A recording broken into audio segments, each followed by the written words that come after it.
What's going on, everyone? Today we are replacing a cabin filter and a 2020 Subaru Ascent. Alright, so the cabin filter is located behind the glove box here. Open your glove box up, disconnect this damper here. All we gotta do is grab it, pull it that way, it'll undo. I see these are glove box stoppers. This stops the glove box from falling all the way down. We need to get this thing past it. There's two of them.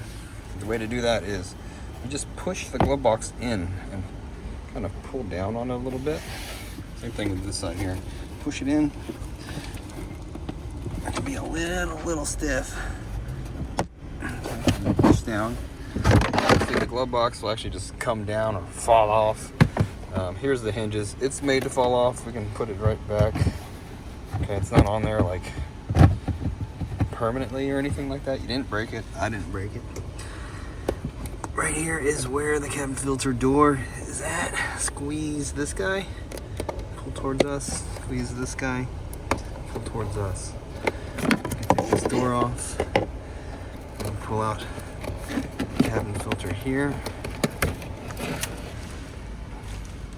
This one is super gross. We can compare it to the new one if you'd like to see. Here's the new one. Very big difference in the way, the color and everything like that. This one only has about, I think, 2 oil changes on it. Okay, so when we pulled it out, this one says up, and this one right here says airflow. All right, so the airflow is going to be this guy here. If you don't know what it is, go ahead and grab something. I have the car running right now.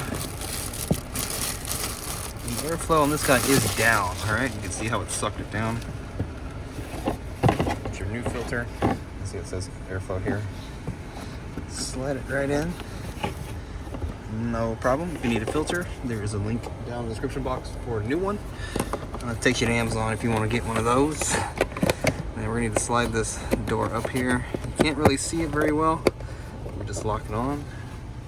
Close the glove box like that.